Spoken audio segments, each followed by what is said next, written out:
Professor Tércio Ambrisi, the director, please stand, director of the Energy and Environment Institute, and Professor Wanda Gunther, also from the Public Health College. So several areas of knowledge represented at the center, and in a partnership with the private sector. We would like to reinforce the importance of the university being connected with the private sector. This is why we receive here Ambipar, who is our sponsor from the financial standpoint of the center. Ambipar is a reference in environmental solutions, and I greet all of those from this company on behalf of Dr. Tercio Gourlay, Dr. Guilherme, and other panel members, Commander Vinicius, Ambassador Roberto, and thank you for this partnership. Ambipar proposed to not just offer the resources, but also a very innovative project of neutralizing carbon at the University of São Paulo by the year of 2025. We do not know of any other university that has already fully neutralized their carbon.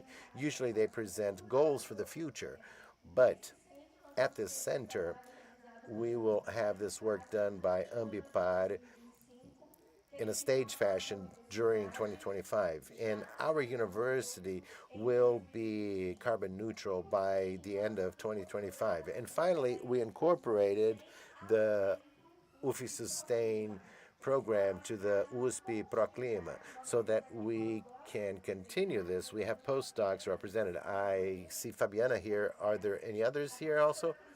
Professor Priscila, Alexandre, Nina. So all are from the USP Sustain program, and Priscila, she is already a staff member of our university, and this shows very practical results of this project. With this, I conclude my presentation, and now we will start with a lot of work ahead of us, but we are very excited and wish that this center can have an impact not just inside the University of São Paulo and on the state of São Paulo, but for our country and for the climate agenda overall. Thank you very much.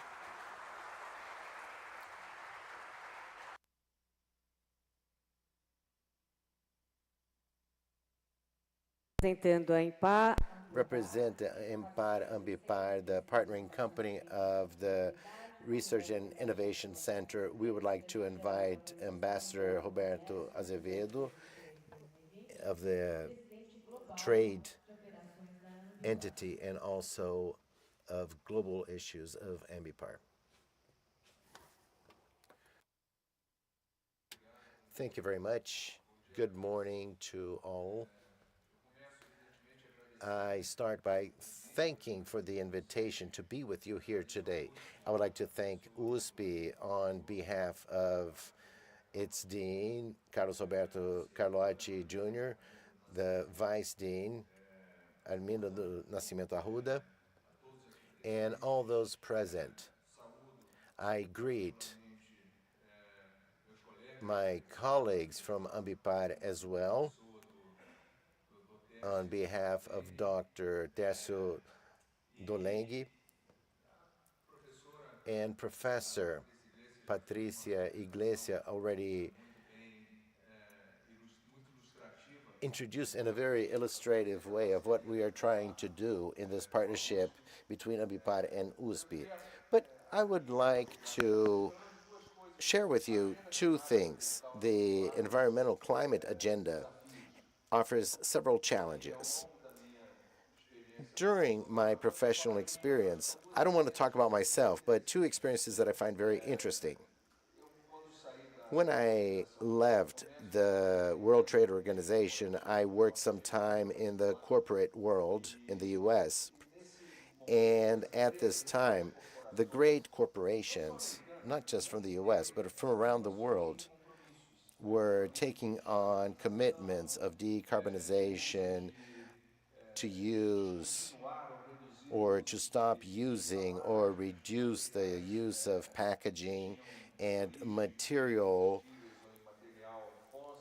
from fossil origins. And during this process of constant announcements, they started to suffer a lot of criticism from civil society and sometimes from the press due to so-called greenwashing. So pretending to do something when in reality you're not. And I had several discussions with them. And a very interesting thing that came about during these discussions is that some people who criticize these announcements made by companies didn't. Then I asked, aren't these good goals, and why are you refuting this? And the answer I received was that no, you say you will reach this, but you don't say how.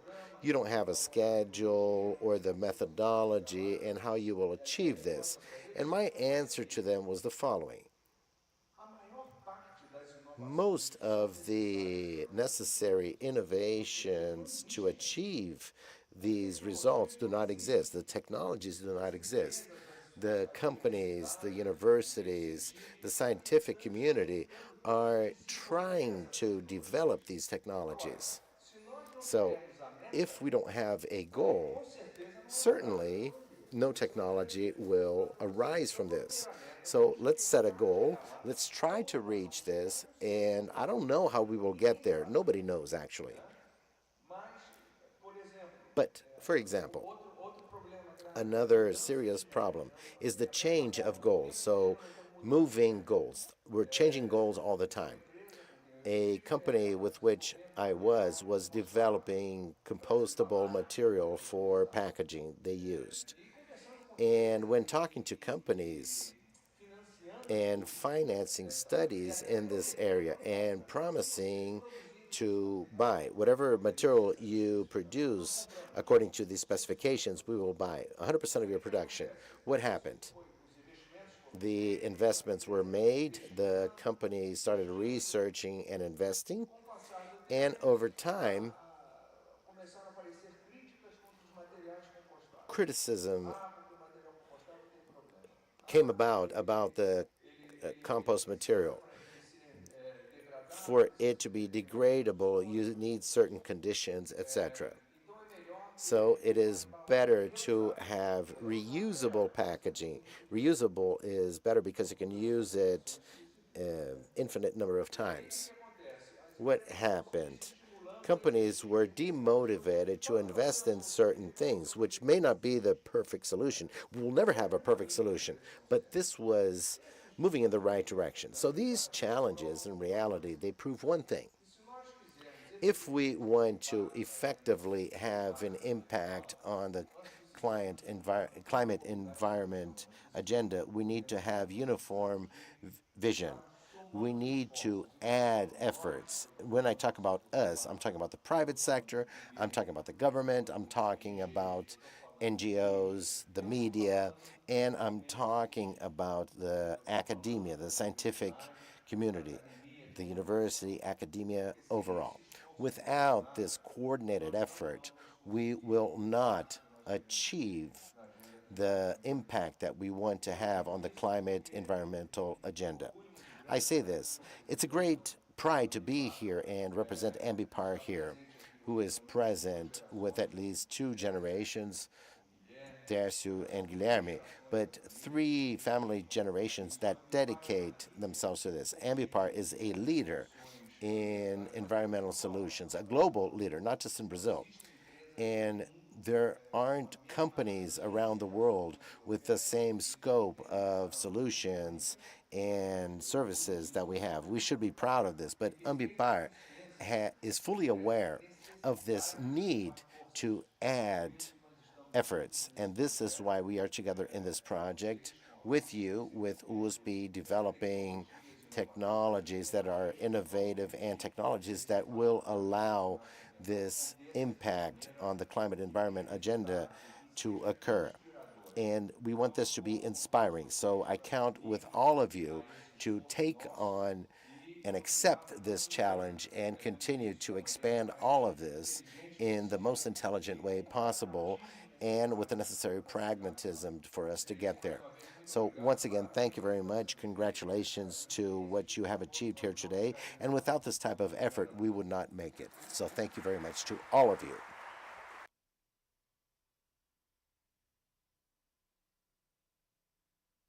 Anunciamos neste At this time, we would like to mention the words of Professor Dr. Carlos Gilberto Carlotti Jr., the Dean of the University of São Paulo. Good morning to all of you. It's a pleasure to receive you here in the University Council Auditorium of the University of São Paulo. I would like to greet initially our Vice Dean, Professor Maria Arlinda do Nascimento Arruda, Ambassador Roberto Azevedo, Global President of Operations, Professor Patricia Iglesia, Manager of Environmental Issues and also President of USPproCLIMA, Mr. Tércio, President of Ambipar, Dr. Jorge, Vice President of Innovation and Research of USPproCLIMA, Márcio Silveira, Vice President of Ambipar, and Professor Riri Sari, and Professor of the University of Indonesia. I would like to greet all of those here on behalf of Kathleen Feitosa and ask her to send her regards to Ms. Gilmar. The University of São Paulo has made a lot of efforts for us to work on innovation and sustainability. In this project, I believe we join innovation and sustainability. We created some centers. This is the 9th center that we have created directly linked to the Dean's office, and it is multidisciplinary and theme-based centers on topics that are relevant to the population, and we want researchers within the university for us to increase the response capacity that we should give to society. We are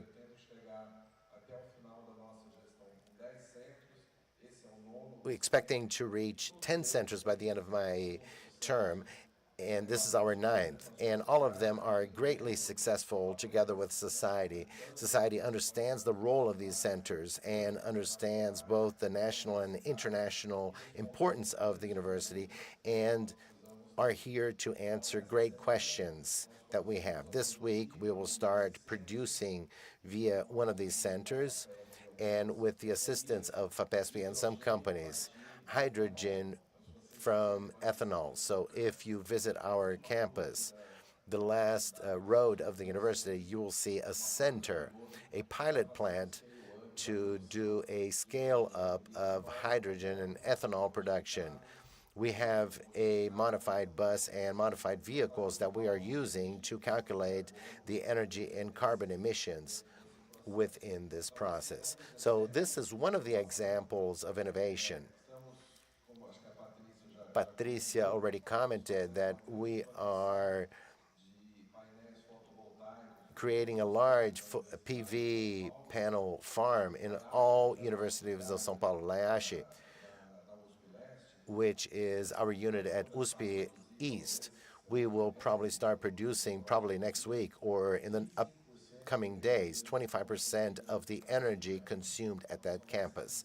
So initiatives like this are being done. The recycling unit for solid waste should be inaugurated in the next upcoming weeks. The biodigester of Ildo. He says it's not from Ildo, that it's from USP, but his biodigester has already received all authorizations, and we will try to replicate this in several scenarios within the university and also outside the university. So what we want with these centers is to increase our capacity to resolve problems and resolve problems that still do not have solutions, as the ambassador mentioned. He has heard from great entrepreneurs and international CEOs that today we only have 50% of the technology that is necessary to save the planet. So 50% is still to be discovered. And this is the role of the university. And with this, we want to establish collaborations both with the public sector as well as with the private one. So these are the two vocations that the university should have. And of course, always with the coordination of state, federal governments to negotiate between universities and the private sector. But I think that based on this and great cooperations that we will in fact make our population perceive the role of the university, and we can have the utmost growth to offer quality of life to people from the state of São Paulo and Brazil. So we want society to be connected to the university. If we lose this connection, probably we are not doing our role properly. Another initiative that we also have regarding research and innovation is to bring international centers to the University of São Paulo. Last year, we had the visit of President Macron at the university, inaugurating the Pasteur Institute in university. So it was the Pasteur Paris São Paulo Institute, and in partnership with the largest research institute of France. So we have 3 centers already installed beside these 2, one at the University of England for technology studies, and we're also starting precision oncology laboratory connected to the UN, and now we have the support of NCTI with a great collaboration. We should sign next year in the first half this great agreement to bring the CEGEB. And with this, we have an international environment within the University of São Paulo. If we are not able to send our 90,000 students abroad, we want to have an international environment here at the university. And with this, we bring a vision of countries from the European Union that work with innovation for a longer time, and they can offer new concepts and they can accelerate this cooperation. And probably in January, Patricia, I should be in Paris signing an agreement with PSL, which is the largest French university in the area of circular economy. They have a great European project, so we will place the center within this partnership with PSL. And I believe that this partnership of internationalization, excellence, serving the society, that the University of São Paulo always sought to do, and we have emphasized with these factors. So I see very keenly the start of this center coupled with the private sector, and we invite public sectors to work together with us. The Secretary of Agriculture of the state of São Paulo also represented here, and I hope that we have great partnerships for us to be able to work for the good of the people of São Paulo and also the people of Brazil. So I thank everyone very much who collaborated with this project. I would like to thank Tenorio and Patricia who are leading this process, but also there are several other professors who are collaborating, and these centers are open. All these centers, these 9 centers that we have created, they are open for all researchers of the university. Of course, you have a managing group that is leading the process, but every professor of the University of São Paulo that works with climate and sustainability certainly will be very welcome at this center, so that we can have capillarity of this center throughout the university. So congratulations, Patricia, for the initiative. Congratulations to the professors, and I would like to thank all the international collaborators who are part of this project and this international experience. And I think it's very important for Brazil. And this center already starts in its teens. Everyone is born on day 0, but this center is already very well developed with partnerships with an international outlook, and I'm sure that it will be very productive in upcoming years, and we will have great results by means of this center. today's Thursday, right? We approved the center on Tuesday in the University Council in this room, and today we are already doing this launch with all these partnerships. So thank you very much to all of you, and let's always work in partnership for the good of our society. Thank you very much.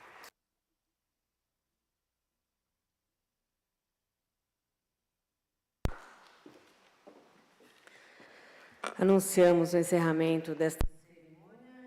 We now conclude the opening ceremony and would like to invite the authorities to take their seats in the audience so we can now move to the Sustainability GreenMetric rankings, reports, and results. Thank you for joining us. And now I will turn the floor over to Professor Patricia Iglesias. So Professor Riri wants to take a picture with all here, please. Yes. Where should we? You can stay here, but Oh, yes.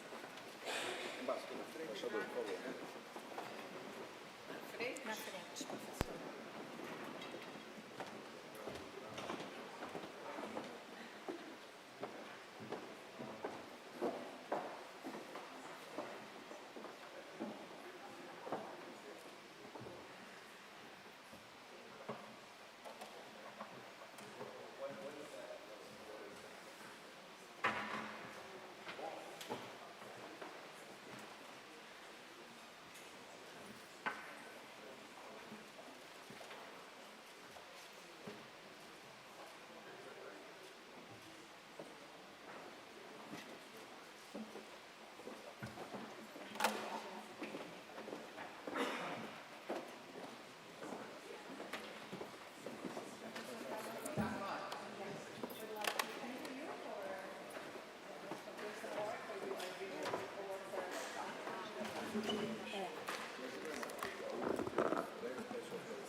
So now I will give the floor to Professor Riri.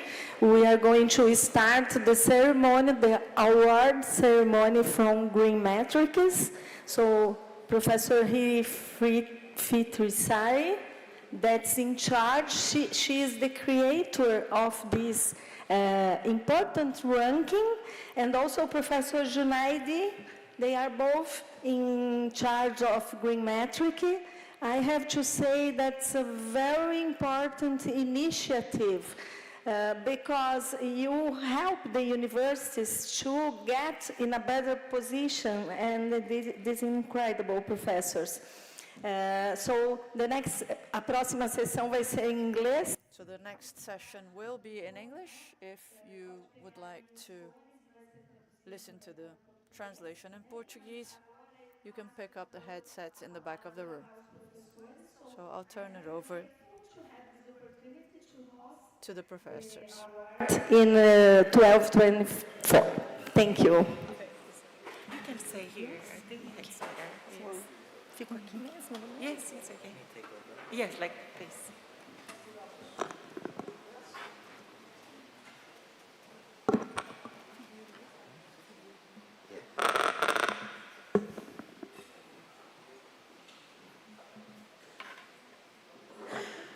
Today, our world stands at a crossroads.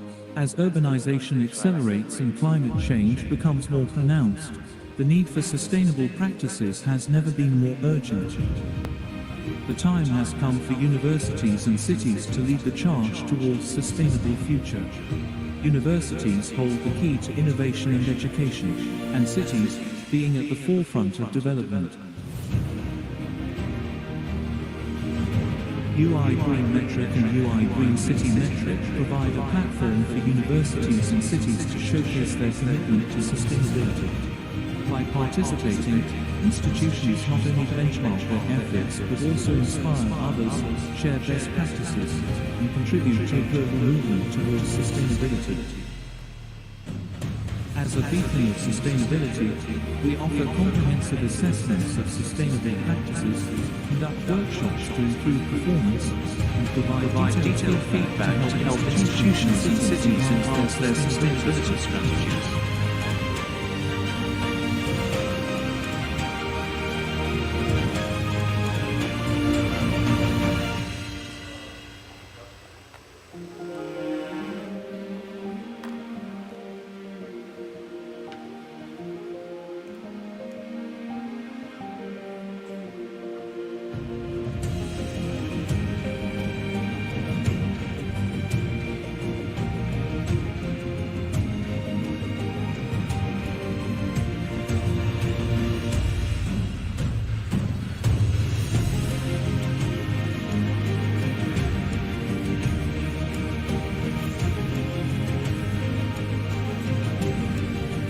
Join us in achieving a sustainable future.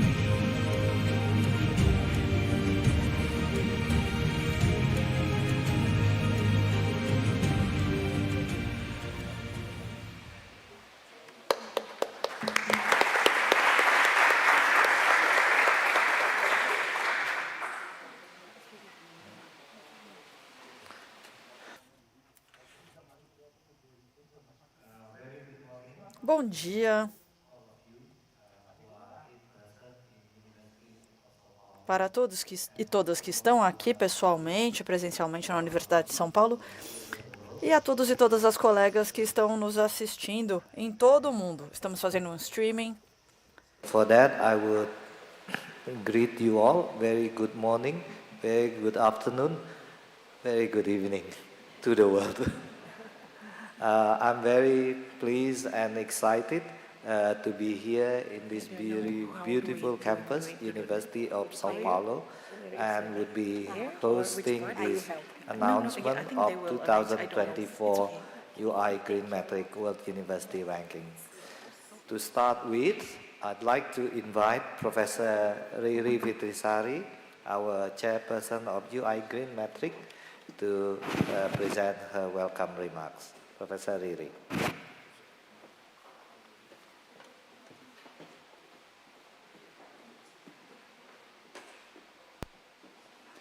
Good morning, everyone. The Honorable dear Professor Carlos Girbelti Carlotti, the President of University of Sao Paulo, all the Vice Rector, the representative from Ambipar, Mr. Roberto Azevedo, my great friend, Professor Patricia Iglesias, and also Professor Tadeu, Fernanda, and everyone in the team that have made us possible to come here, and also all the participants who have arrived from, I could count more than 10 countries, from far away, Kyrgyzstan, Netherlands, Latvia, Philippines, Taiwan, Bangladesh, Colombia, Ecuador, Saudi, and Indonesia, and Brazil, of course. And also for everyone, good morning, good afternoon, good evening to everyone all over the world, directors, vice rectors, director of estates, all the reviewers and assessors, sustainability officers, and all sustainability champions from all over the world. Good morning again. So it's really a great pleasure for us to welcome all of you today at the UI GreenMetric Result and Awards 2024, broadcasted from Sao Paulo University. This is the 15th annual ceremony that we have arranged during our history to anticipate global challenges via competition and collaboration. The UI GreenMetric 2024 report showcases participation from 1,477 universities across the globe from 95 countries, reflecting substantial growth with an addition of 294 universities and more 11 countries from the year before. The inclusion of new participants, often with innovative sustainability practices and stronger evidence, has raised competition, impacting the relative score of many existing participants. So today, we are going to see, this morning, we thank USP for showing exemplary leadership from Professor Carlotti, which has mentioned 9 centers already being established at the University of Sao Paulo. I would like to thank all the speakers who's going to be with us also during our international seminar on circular economy and sustainable development goals, which will happen today and tomorrow. And we will also visit the Biodigester and Energy Center of the USP, one of the most beautiful and sustainable university worldwide. We could consider that when we started UI GreenMetric 15 years ago, we are imagining the university like this, in which everyone look after new innovative solution. I was quite surprised when Professor Carlotti mentioned that you will be carbon neutral by 2025 because of this biodigester and everything. So I think all of us must work, and we will see the real example of the University of Sao Paulo effort in doing this. And also it's an honor to let you know that UI GreenMetric Network are making its reputation to extensive and highly committed global partnership of sustainable universities. We have it have been shown by the rector that you have so many collaboration. I remember when Patricia mentioned in 2021 that they're going to establish the university collaboration with UNESCO. It is going, and we have witnessed what happens in Sao Paulo University. As the center of education to achieve the Sustainable Development Goals, universities across the globe have become the source of energy to pass through this extraordinary situation of global climate change and the urge to achieve SDGs in yet 6 years' time only, while facing constant challenges such as the emergence of the artificial intelligence and all the technological development. We have become the center of humanity's effort to combat poverty, hunger, diseases, in making of smart and energy-efficient cities and protecting life on land and underwater.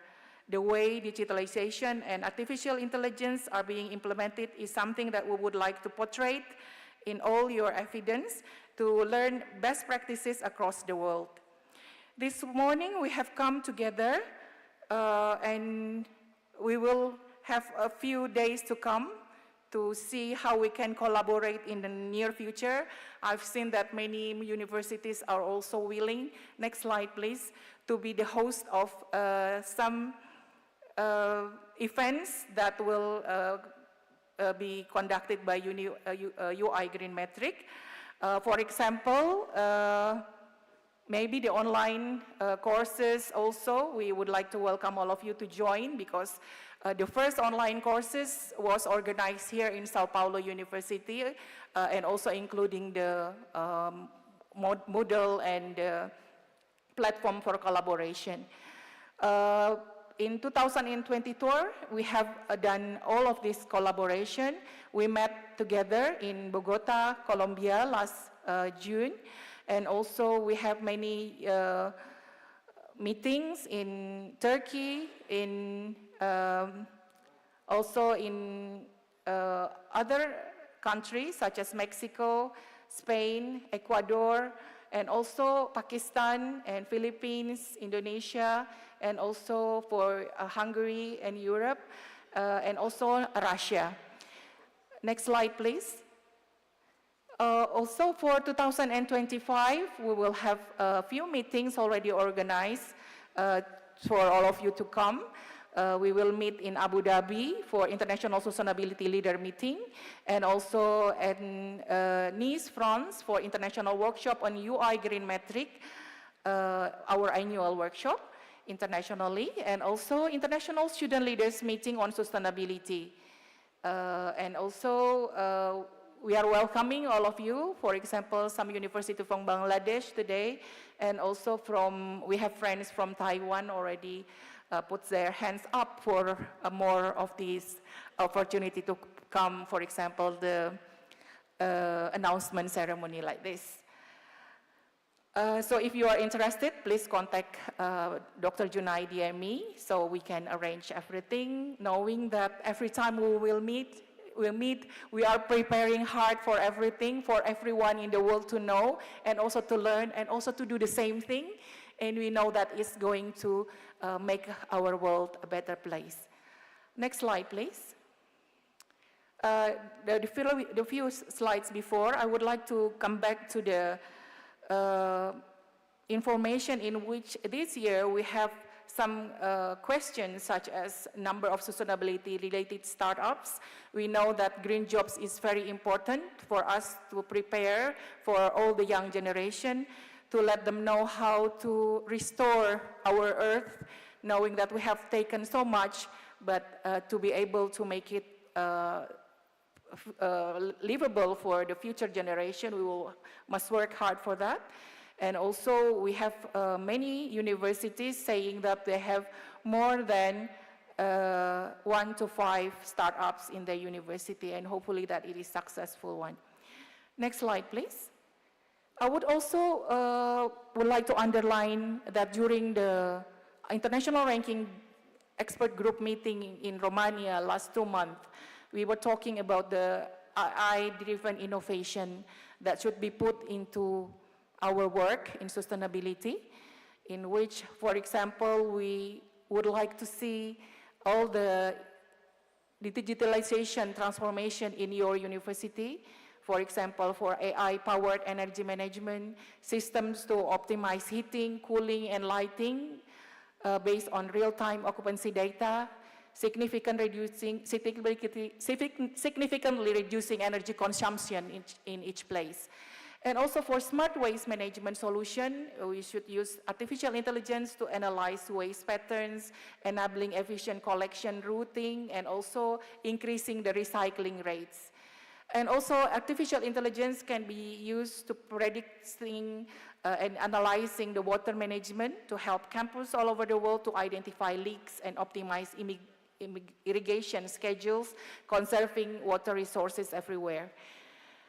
We can also use virtual assistants, chatbot, and everything powered by AI to enhance student engagement in sustainability initiatives by providing personalized recommendation and information.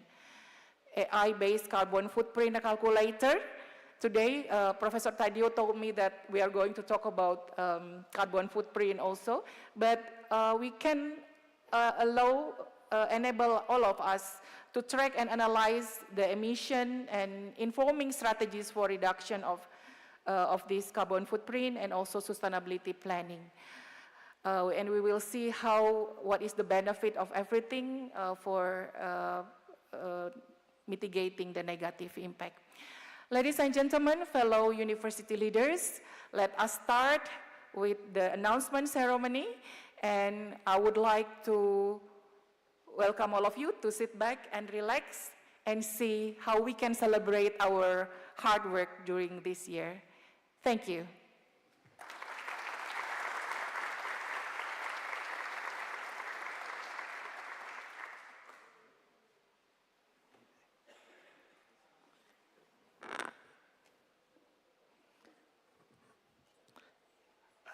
Thank you, Professor Riri.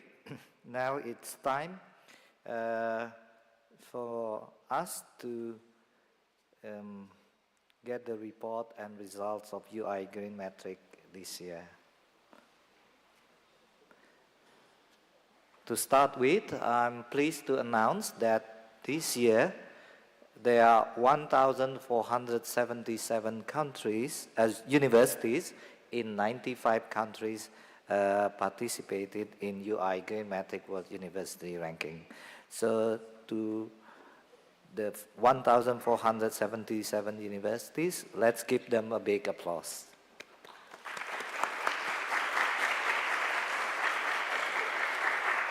They are the champions as well as the committed universities for sustainability. So we have some hope for a better world. So thank you for the 1,477 universities in 95 countries. As you can see from the map of the world, in Europe, there are 340 universities. In North America, 18 universities. And in Latin America, 178 universities. In Asia, there are 864 universities participating, and we are pleased to see an increase from our colleague in Africa. 75 universities are participating, and in Oceania, Australia, there are 2 universities.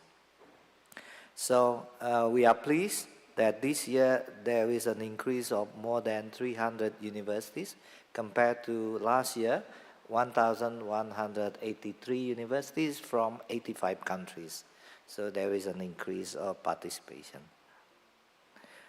So as you can see, we started in 2010 with 95 universities in 35 countries, and you can see the projection that it increased significantly from year to year. So this means that more and more universities put sustainability in their main agenda. So very good progress. Now, we have analyzed the data of the 1,477 universities. As you know, in the GreenMetric, we put the universities into 3 clusters: the gold cluster, the silver cluster, and the bronze cluster. So this is the profile of 1,477 universities in 95 countries. So 309 universities, it's about 20.92%, have been in the gold cluster. That means the score of the GreenMetric is about 7,000 to 10,000. And in the silver cluster, 42.4%, 621 universities, so between 5,000 to 7,000 in the score, and 547 universities in 30, that's about 37.3%, are still at the beginning stage, if you like, in their journey to be more sustainable. Now, let me give you the general result of UI GreenMetric 2024. So there are 6 criteria in the GreenMetric: setting infrastructure, energy, climate change, waste, water, transportation, education, and research. So this is the profile of 1,477 universities. In terms of setting and infrastructure, 57.3%. In energy and climate change, 54.6%, meet the criteria or the standard of GreenMetric. In the waste, 52%, water, 51%, transportation, 58%, and education and research, 63.7%. So this means we still have lots of homework for the universities to be more sustainable. Now, let me continue with setting and infrastructure. As you can see in the criteria of setting and infrastructure, there are 11 indicators. So these are the portrait of the universities in the world. So the highest score will be in SI8, that is campus facility for disabled, special needs, and maternity care. So the score is quite good, 78%. And then followed by SI9, that is security and safety facilities. The lowest score would be in the SI11. This is about conservation and biodiversity, 48%. So this is the setting and infrastructure. Now let me continue with the second criteria, that is energy and climate change. As you can see here, the lowest score would be in EC2, that is smart building implementation. Only 43.6% of 1,477 universities implement smart building. And then the second one is the EC3, that is renewable energy source on campus. only 34.3% of universities develop renewable energy source for their campus operations. The good thing is in terms of EC9, total carbon footprint, so 59% have developed the carbon footprint calculation, and also for the EC8, so that is carbon footprint divided by the campus population. So more universities are working on the emissions of carbon. Now let me continue. The waste. So there are 6 criteria for the waste, indicators for the waste. As you can see here, waste seems to be our challenge for the universities across the world. The 3R, 60.8% of the universities apply this 3R, and then the lowest would be on the sewage disposal, so only 47.9. Now let me continue with the next criteria, that is the water. In terms of the water, I can report that the water conservation program and implementation, around 55% of the university implement this, followed by water pollution control in the campus area. The lowest score would be in the water consumption of treated water.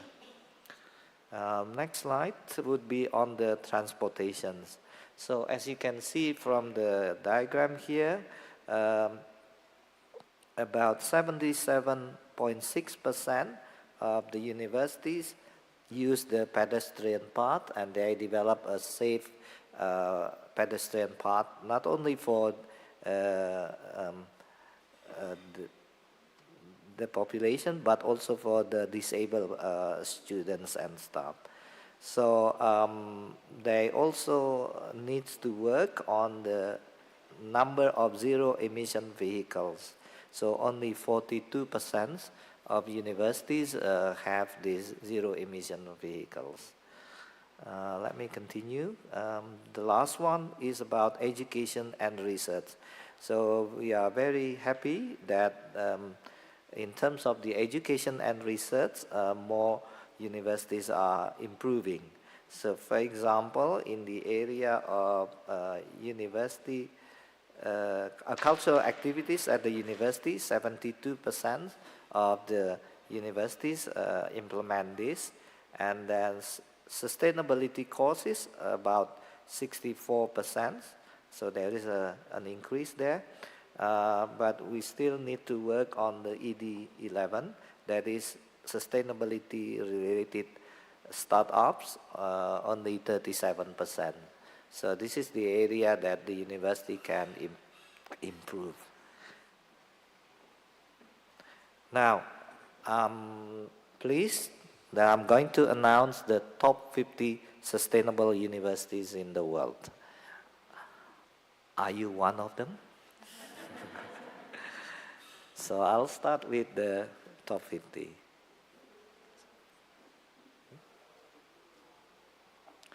The top 50 most sustainable universities. Hang on a minute. Let us play the music to make it more suspense.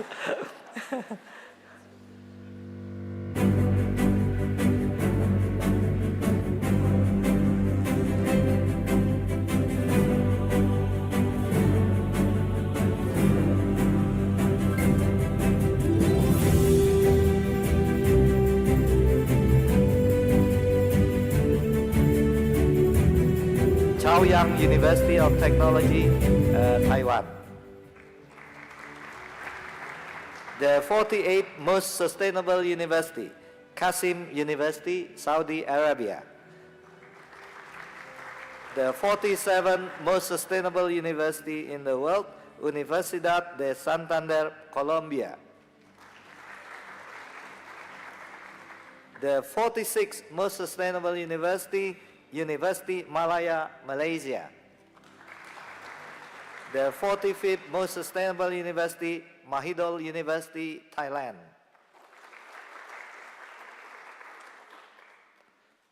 The 44th most sustainable university, National Chinan University, Taiwan.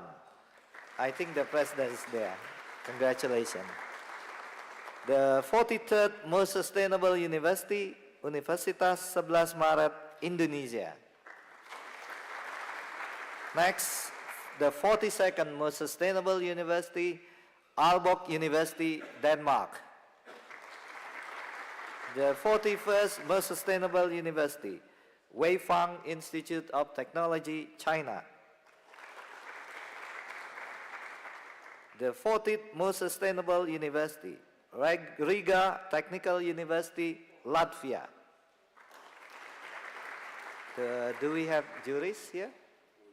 Ah, there he is. Congratulations, juries. Okay.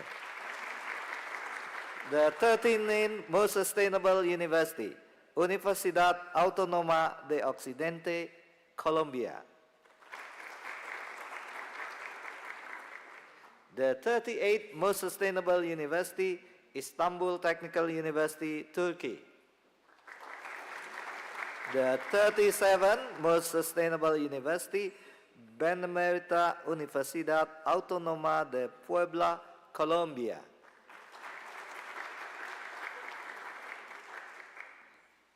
The 36th most sustainable university, Universidad Complutense de Madrid, Spain. 35th most sustainable university, Federal University of Lavras, Brazil.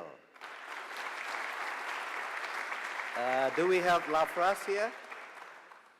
No, okay. Let me continue. The 34th most sustainable university, Katsasat University, Thailand. The 33rd most sustainable university, University of Eastern Finland, Finland.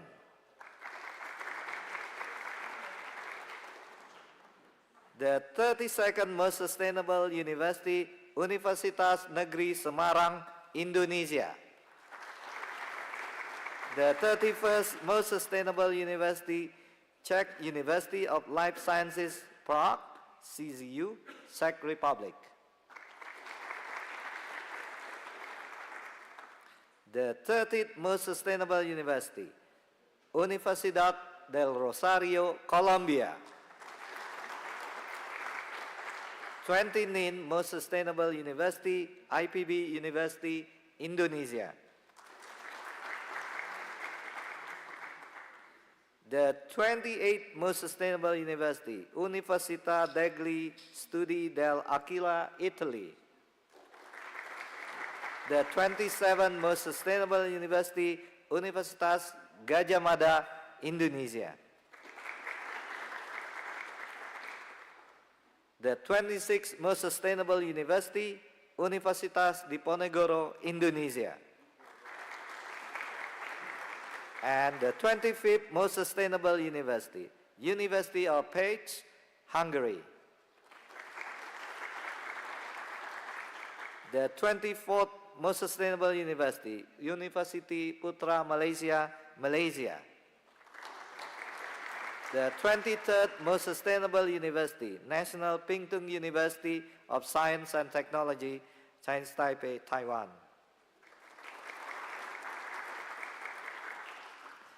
The 22nd most sustainable university, Rudan University, Russia. The 21st most sustainable university, Universitas Indonesia, Indonesia.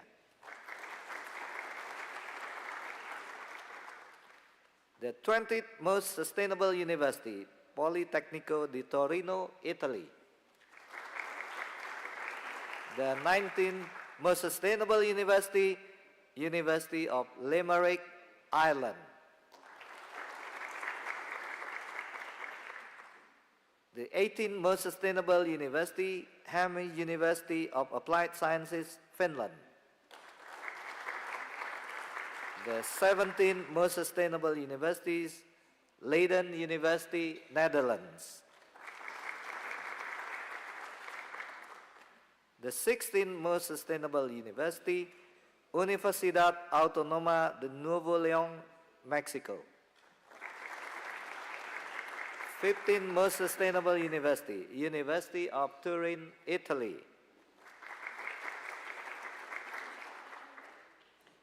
14th most sustainable university, Universidade de Sherbrooke, Canada. The 13th most sustainable university, Louis University, Italy. And the 12th most sustainable universities goes to Universität Bremen, Germany. The 11th most sustainable university, Dublin City University, Ireland.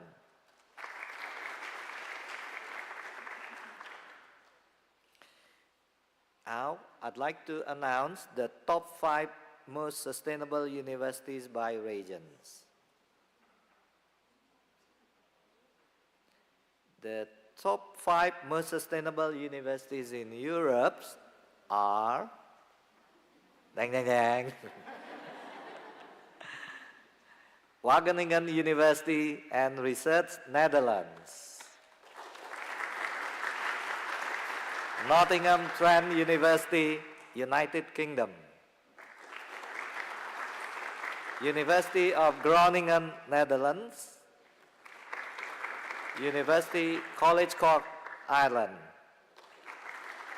And Umwelt Campus Birkenfeld, Trey University of Applied Sciences, Germany.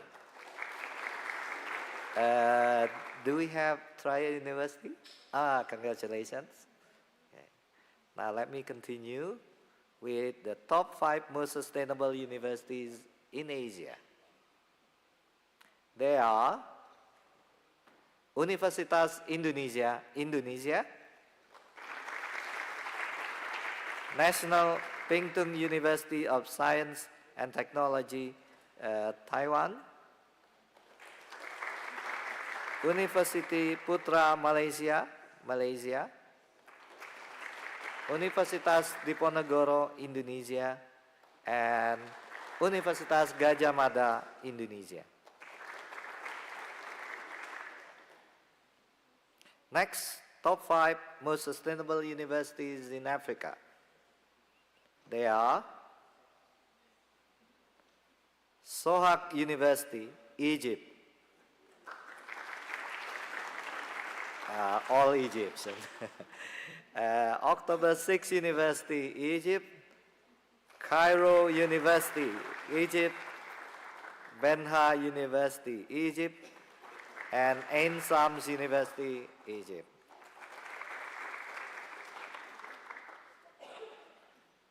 Top 5 most sustainable universities in North America. They are University of California, Davis, USA. University of Connecticut, USA. University de Sherbrooke, Canada. California State University, Sacramento, USA. And Ontario Tech University, Canada.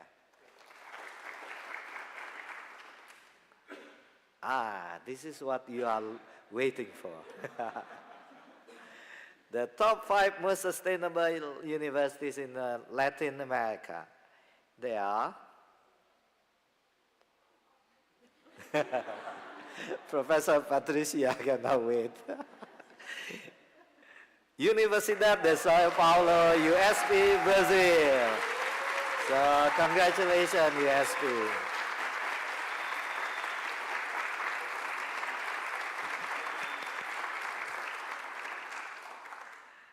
This is not because they are hosting, but they are very good university.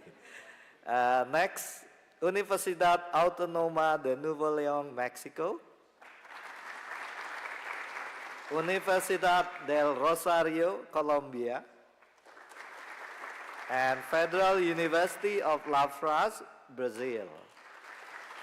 The fifth, Benemérita Universidad Autónoma de Puebla, Mexico. So congratulations to all the universities.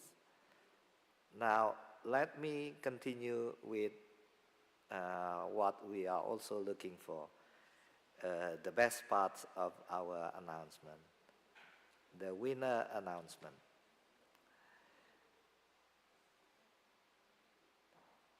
So UI GreenMetric World University Rankings 2024. Let me continue. We'll start with the 10 most sustainable universities in the world.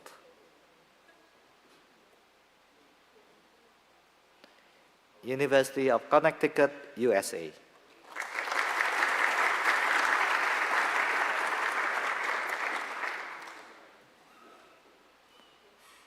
So, okay. I think we have, no. So, Patrick McKee is the Interim Director, Office of Sustainability, University of Connecticut. So, congratulations to University of Connecticut and to Patrick. Next, the 9th most sustainable universities in the world goes to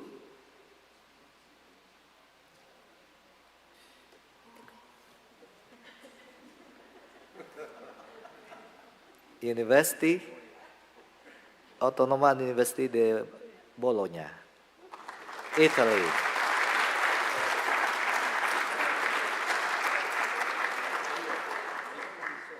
So congratulations to Professor Giovanni Molari, Director of Universidade di Bologna, Italy.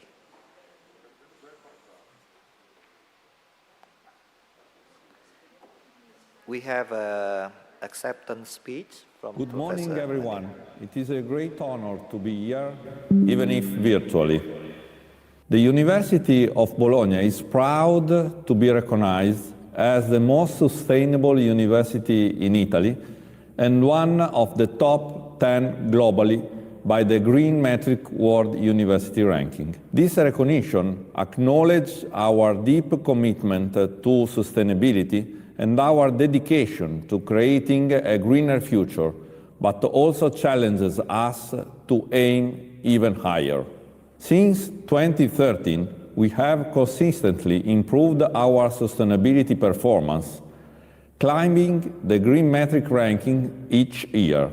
Our active participation in the GreenMetric network has been instrumental in driving sustainability initiatives across Italy. In times of climate change and energy crisis, universities are called not only to educate and conduct research, but to lead by example.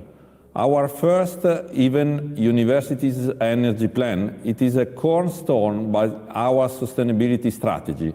This ambitious plan aims to reduce energy consumption, lower greenhouse gas emissions, and promote renewable energy sources. Beyond energy, we are committed to a holistic approach to sustainability. We have taken significant steps to promote sustainable mobility, reduce waste, and conserve water. By encouraging the use of public transportation, cycling, and walking, we are reducing our carbon footprint and improving air quality. We believe that sustainability is a shared responsibility. By involving our entire community, students, faculty, and staff, we can collectively make a significant impact. We encourage everyone to embrace sustainable practices in their daily lives and to contribute to a greener future. By fostering collaboration across disciplines and with external partners, we can create innovative, scalable solutions that benefit both our institutions and society at large. We will continue to teach, innovate, and inspire others to join us in building a more sustainable world. Thank you once again for this prestigious award. It reminds us that we are part of a global movement, a movement that requires courage, cooperation, and commitment to secure a sustainable future for generations to come. Thank you very much.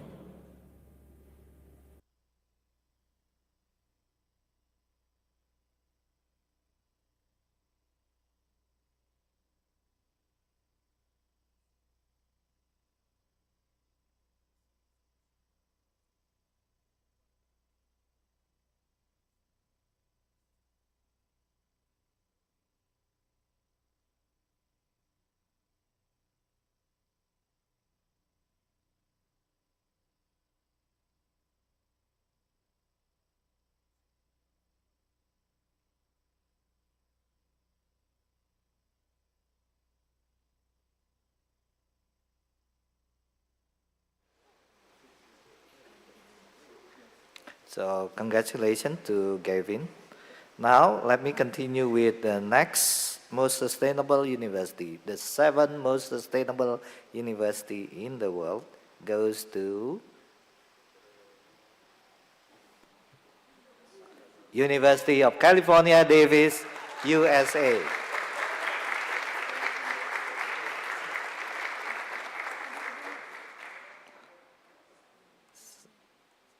So let's watch the video of the Chancellor, Professor Gary May from University On behalf of the California. University of California, Davis, I am truly honored to accept this recognition as the 7th most sustainable university in the world for 2024.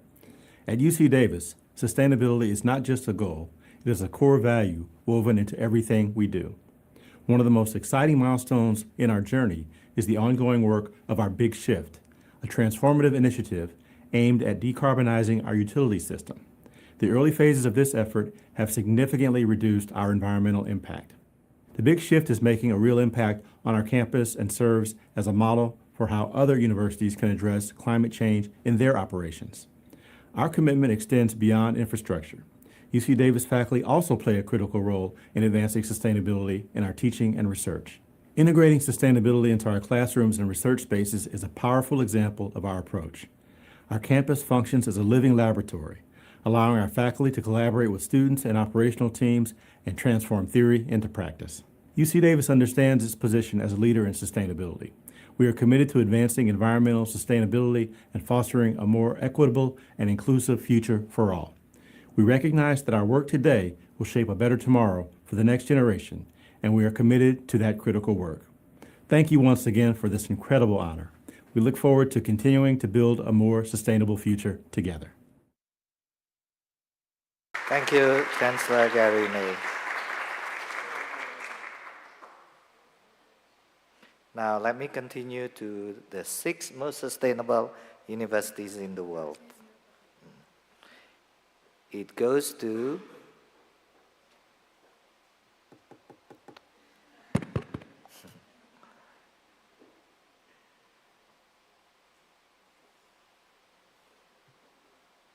Umwelt Campus Birkenfeld, Germany.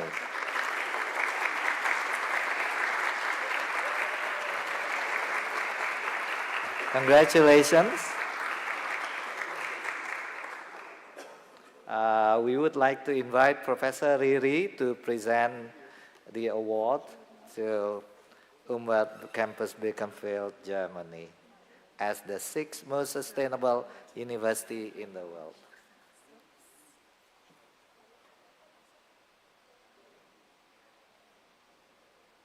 Okay, and we would like to invite Dr. Jacqueline to say a few words.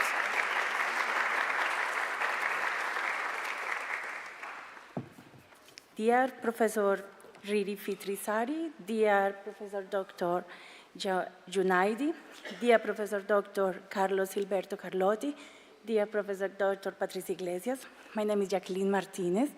I'm a senior project manager at the Environmental Campus in Birkenfeld of the Trier University of Applied Science, and I'm honored to have the opportunity to represent our president, Professor Dr. Doris Schumann, and our dean of Environmental Business and Environmental Law, Professor Dr. Klaus Helling at this GreenMetric Award ceremony.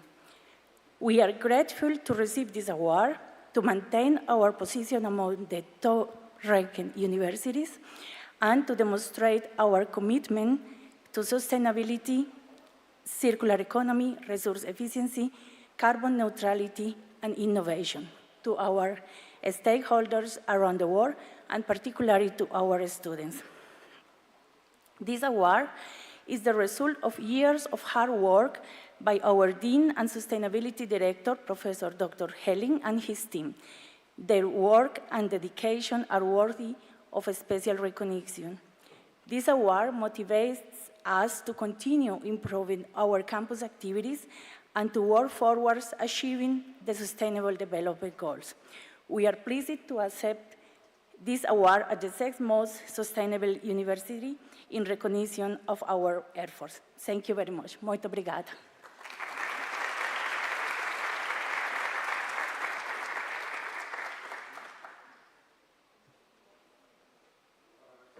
So congratulations to Dr. Jacqueline representing Umwelt Campus Beaconsfield. Now let me continue to the next most sustainable university. The fifth most sustainable universities in the world goes to, can you guess?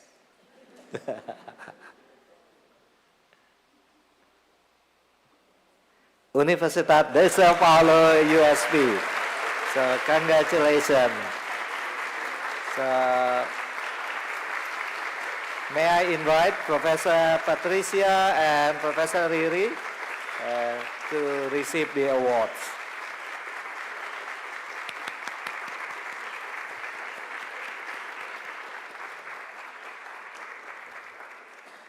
Congratulations, USP. Well done.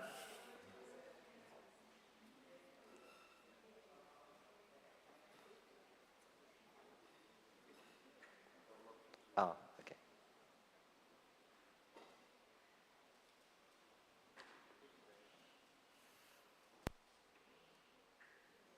So once more again, big applause for USP.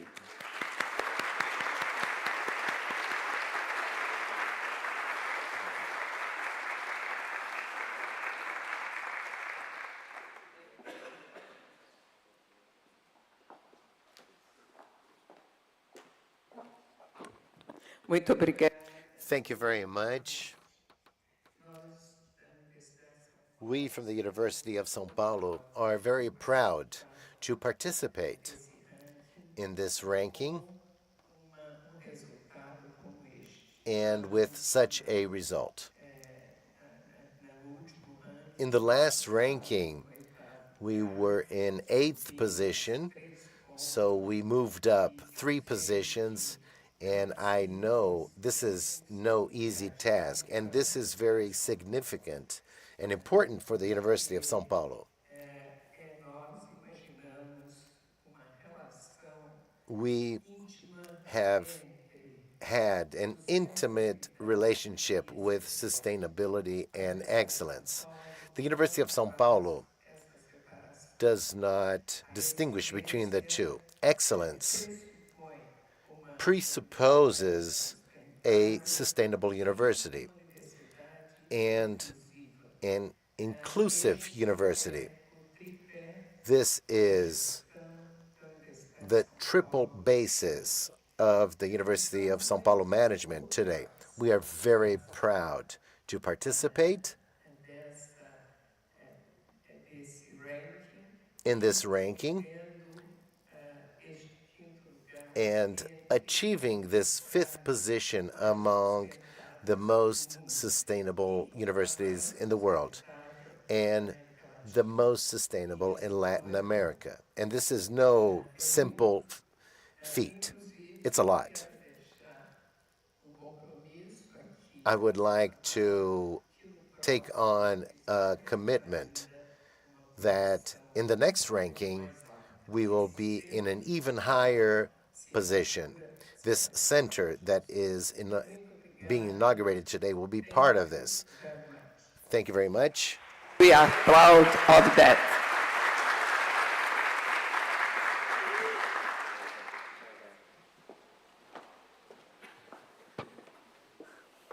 Thank you. Now let me continue to the next award.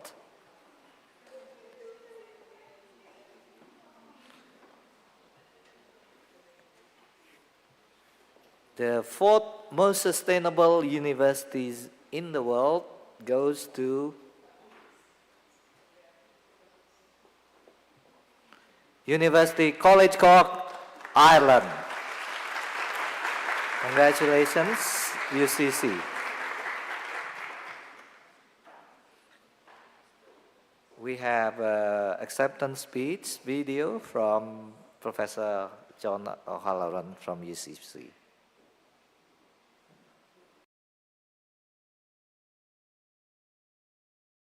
We at University College Cork, Ireland are thrilled to receive this award as the fourth most sustainable university in the world. I would like to thank Professor Riri, Fitri, Sari and colleagues in GreenMetric for your continued collaboration and support for our ambitious Green Campus programme. University College Cork is a global leader in impact for the advancement of sustainable development goals. Our strategic plan, Securing Our Future, clearly sets out our commitment to sustainable future for our people, our university and our planet. Our Sustainability and Climate Action Plan commits us to achieving zero carbon by 2040 across all scopes of emission and zero waste certification by 2030.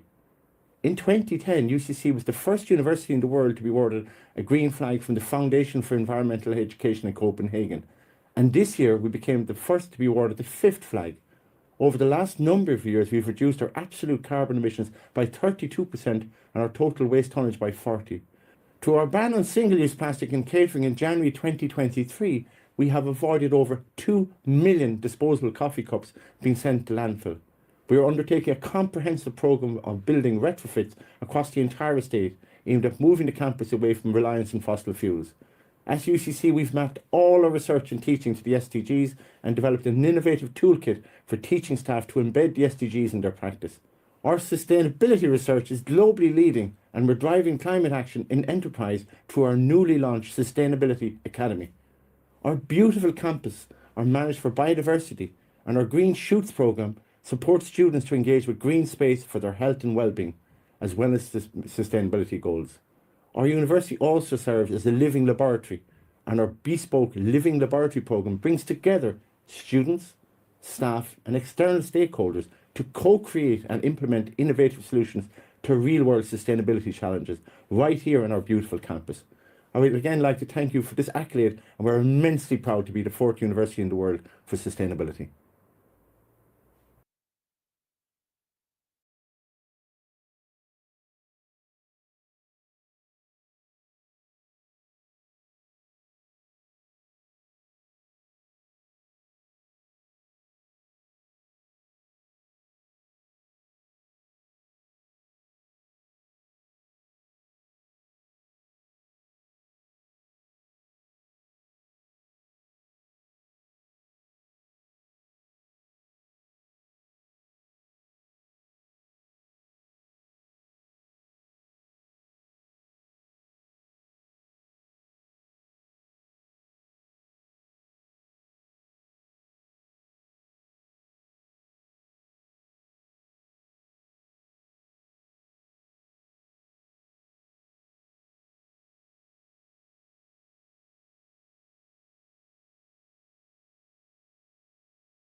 Hello everyone, my name is Jacqueline Scherpen. I'm Director Magnificus of the University of Groningen.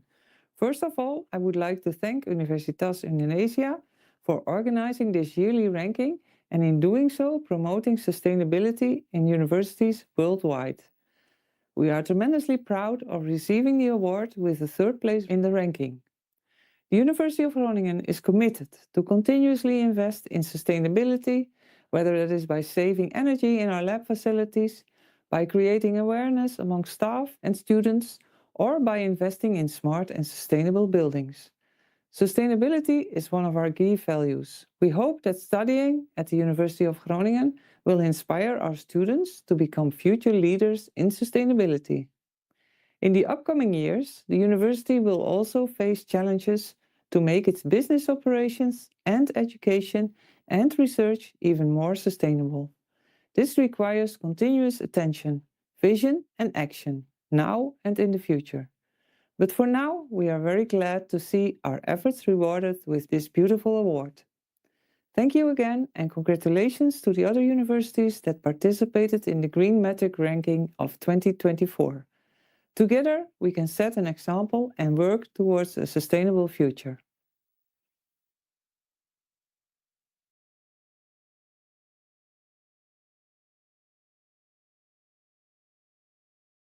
Now let me continue to the second most sustainable university in the world. The award goes to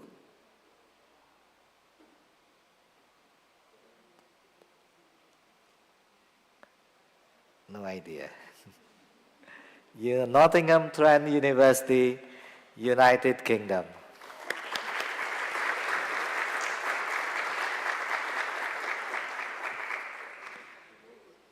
So we have Laura representing Nottingham Trent University with the acceptance speech video. Good afternoon, everyone. Many thanks for inviting me to partake in today's event. It's great to be able to join you remotely from Nottingham, England. My name is Laura Mayhew-Manchon, and I'm Head of Sustainability at Nottingham Trent University, with 40,000 students and 4,500 staff across 6 campuses in the UK.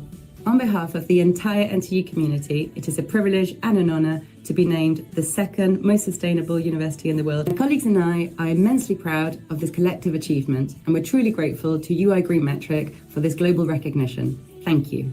Sustainability is one of the key themes underpinning our University Reimagine strategy.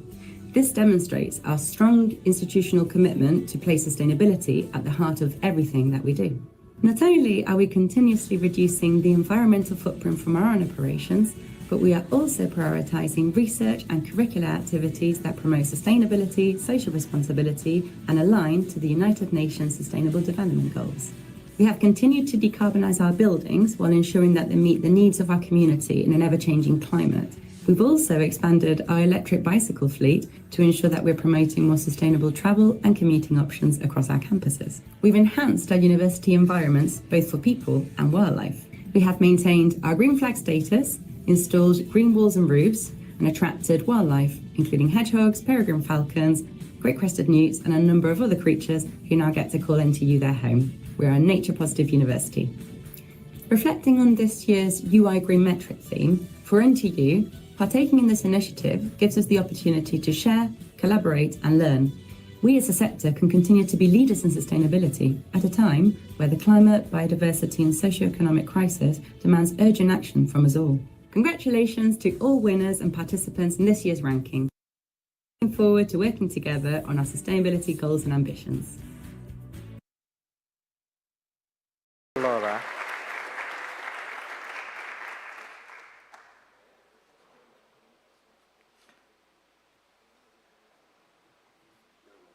Now we come to the moment of truth that we are waiting for.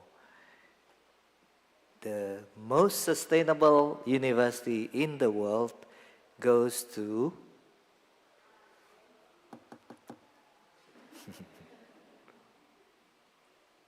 Wageningen University and Research, Netherlands. So congratulations. Do we have representative? Okay, from, please come, I think from the Council of Netherlands, so welcome.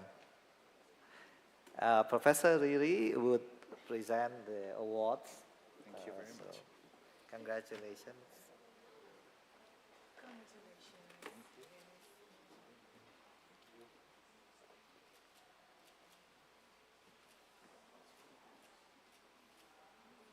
Okay, it's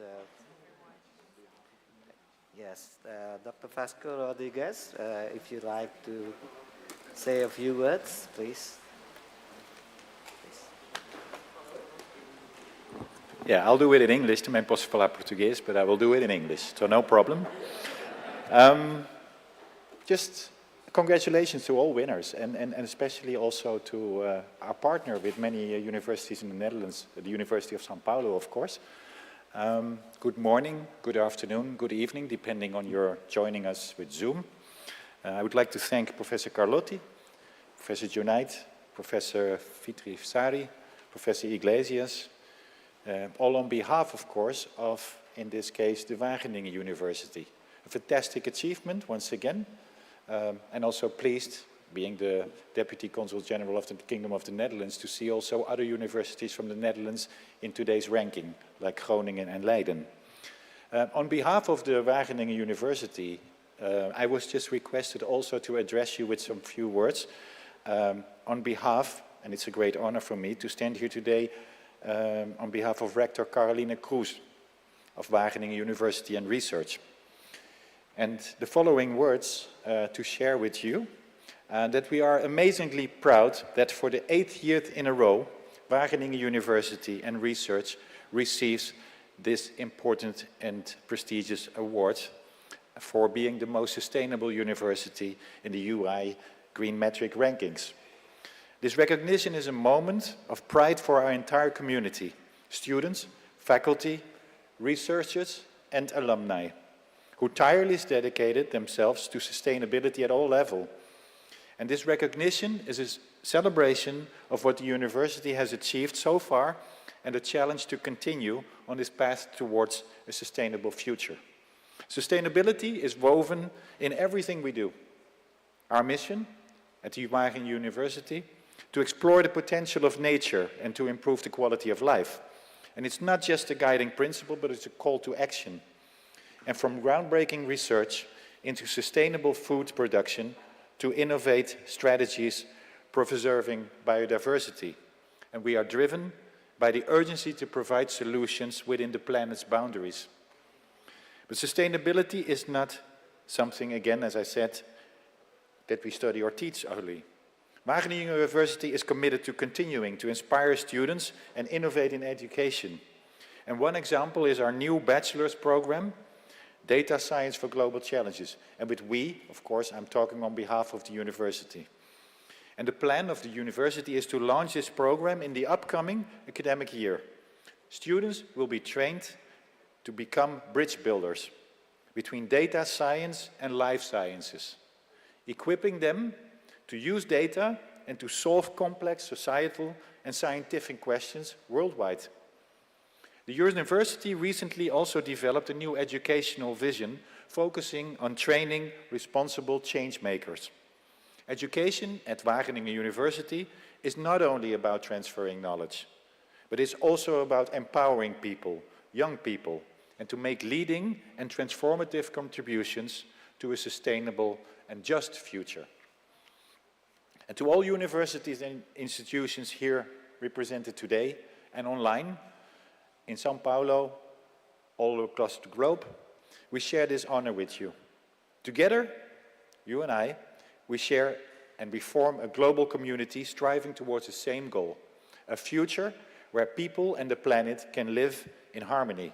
And rankings, like the ones that we have here today from UI, GreenMetric, remind us that it is not just about competition, who is the most sustainable or whatever. No, we cooperate. We do that with the university here in São Paulo, but I know we do it with the university in Indonesia, our colleagues, diplomatically. There is a lot going on between us all. It's more importantly about our collaboration as the driving force behind meaningful processes. And to the UI GreenMetric team, thank you once again for your tireless efforts to bring universities together and to raise awareness of the crucial role that universities play in contributing to that sustainable future. And to everyone here, let us see this moment not only as a recognition for our universities of what we have done, but also as a motivation for what we still need to do, and that's quite a lot. So thank you once again for the incredible honor, and let us continue to innovate, to inspire, and to lead for a greener future. Thank you very much. Muito obrigado. Prazer.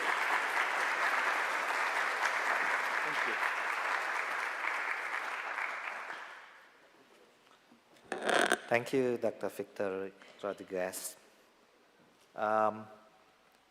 Apart from announcements of the top 50, top 10 most sustainable university, we are also pleased to honor and to recognize universities, coordinators, as well as university who have worked with us all these years.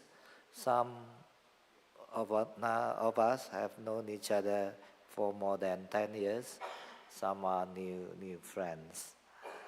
So let me continue the award. First, the most active national coordinator of UI GreenMetric World University Ranking Network. For your information, at the moment we have about 34 national coordinators in 32 countries. So they are the ones who are organizing activities of GreenMetric with the universities in their country. So we would like to honor their efforts and their collaboration. So this year, most active national coordinator of UI GreenMetric World University Ranking Network goes to Universidad El Bosque, Colombia. Do we have Prof? No, okay. So big applause to Universidad El Bosque, Colombia.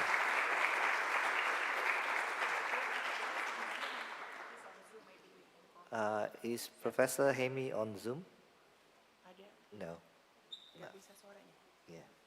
Okay, let me continue with the next award.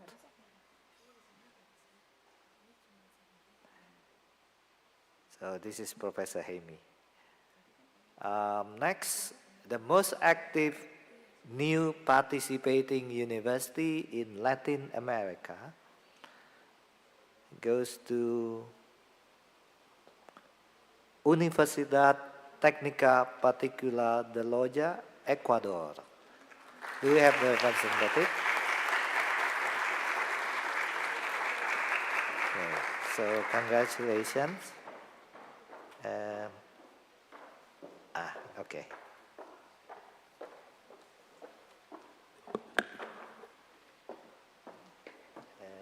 Award first. If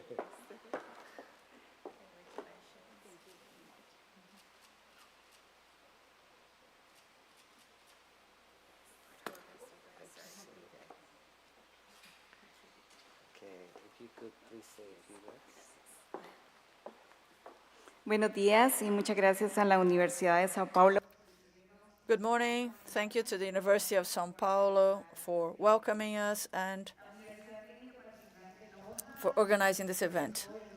Our Dean, Dr. Santiago Costa, and our Associate Dean, Dr. Jose Maria Sierra. And on their behalf, I'd like to thank UI GreenMetrics and its team for this important recognition, and would like to reaffirm our commitment to work towards sustainability and to preserve the environment. We're very proud and motivated to continue to work on initiatives that can promote sustainable development, responsible resource management, and taking care of our communities. I'd like to dedicate this recognition to our team and the University Committee for their efforts and dedication. They are the ones who have made it possible for us to be here today and to continue to lead in sustainability at a global level. Thank you very much.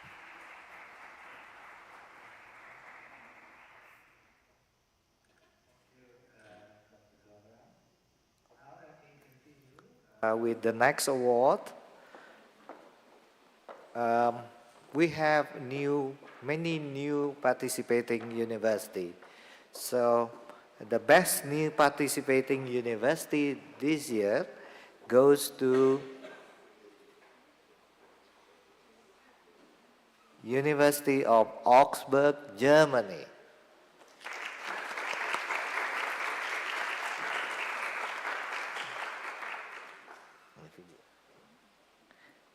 So we have an acceptance speech from University of Oxford, Germany. Dear members of UI GreenMetric ranking team, my name is Professor Sabine Döring-Manteuffel. I'm the president of the University of Augsburg. We feel very honored to receive this prize for the best new participating university this year. I want to thank you for valuing the efforts we are making as the University of Augsburg to improve the sustainability of our university. It is only our first participation in this ranking. This award confirms our work for sustainable development. The Green Transformation is a key project for positioning the university as a leading sustainability university. Our good performance in this ranking is due to several key factors. The deep-rooted culture of environmental awareness at our university shapes everything we do. For many years, we have embraced the responsibility of maintaining a green campus and promoting biodiversity. However, our success goes far beyond operational practice. It is guided by a clear strategy that combines environmental responsibility with academic excellence. This vision has enabled us to develop a broad portfolio of sustainability-focused educational programs and organize various events that bridge the gap between science and society. Our achievements are driven by the pioneering efforts of our interdisciplinary research centers. These centers have made remarkable progress in areas such as resource research, where we seek innovative solutions for sustainable resources use, and environmental medicine, where we study the health effects and environmental problems. The collaborative nature of our research has proven to be a key strength, leading to impactful results that transcend disciplinary boundaries. As we look to the future, we are excited about the opportunities this award brings. Joining the GreenMetric community means joining a vibrant network of institutions committed to sustainability. We look forward to sharing ideas, learning from each other's successes, and working together to find new ways to address the challenges of our time. Thank you and good wishes from Germany.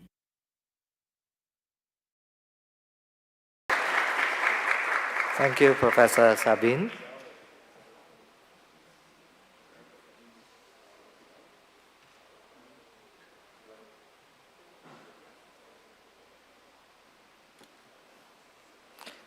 Right, the next award is the most sustainably improved university. It goes to Imam Abdul Rahman bin Faisal University, Saudi Arabia. So, congratulations.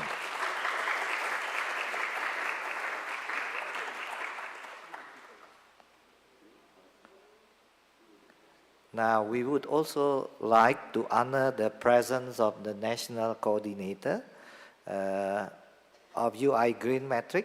First, may I invite National Coordinator of UI GreenMetric for universities in Latvia, Riga Technical University, to come to the podium, please. Also, National Coordinator of UI GreenMetric for universities in Brazil, I assume it's Professor Patricia, and also National Coordinator of UI GreenMetric for universities in Colombia, if it's not here. Okay.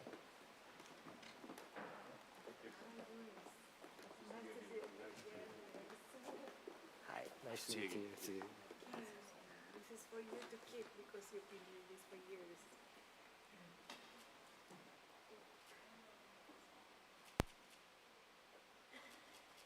Thank you for coming.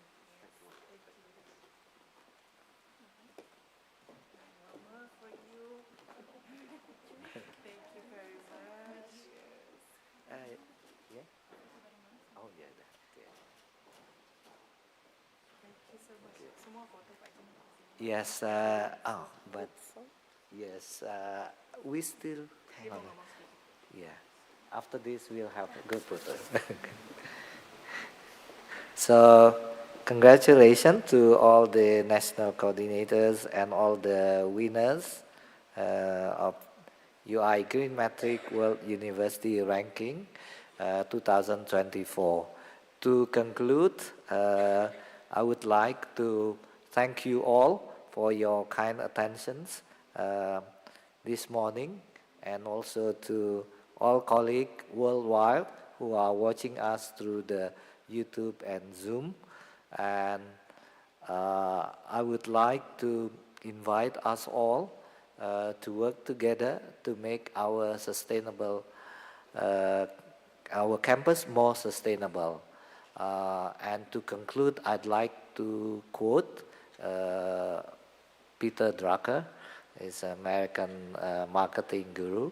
He says that the best way to create our future is to make it.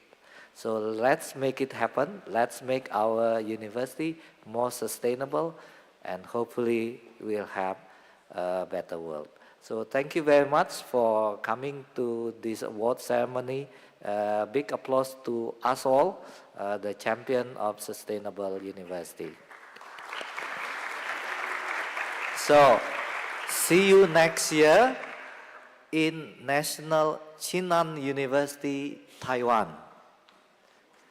So it's our first next year. So let's take a photo together. Thank you very much, everybody.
Now I have to inform that this event is carbon neutral by Ambipar.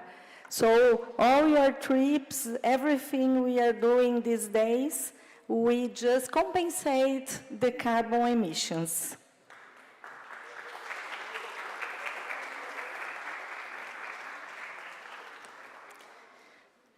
Nós vamos agora para a parte final. Now, we're going to have our final session, so I'd like to ask you to please take your seats.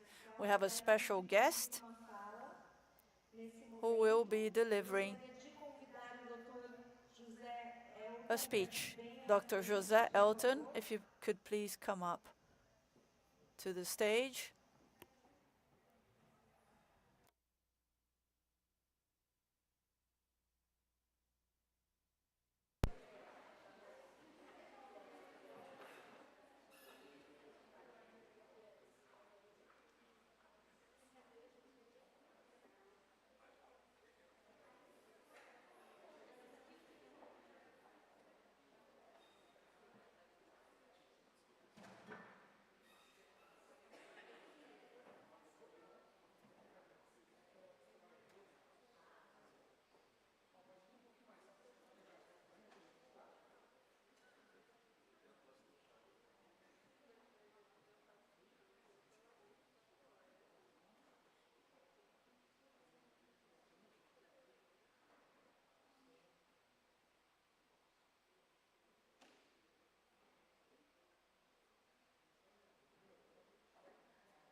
Bem, nós vamos agora então para a parte. We will now go to the final part of this morning ceremony. So I kindly ask you to take your seats again. We received a very special guest, Dr. José Elton Nogueira Defentaler Jr. He is a public defender of the state of São Paulo and works in the environmental area. So he focuses on our main focus today, not just sustainability, but also looking at circular economy issues and the issues at hand at this time. So I greatly thank Dr. José Elton for accepting our invitation, and after his talk, we will have a brunch to celebrate the morning activities. So I kindly ask you to welcome Dr. Elton for his presentation.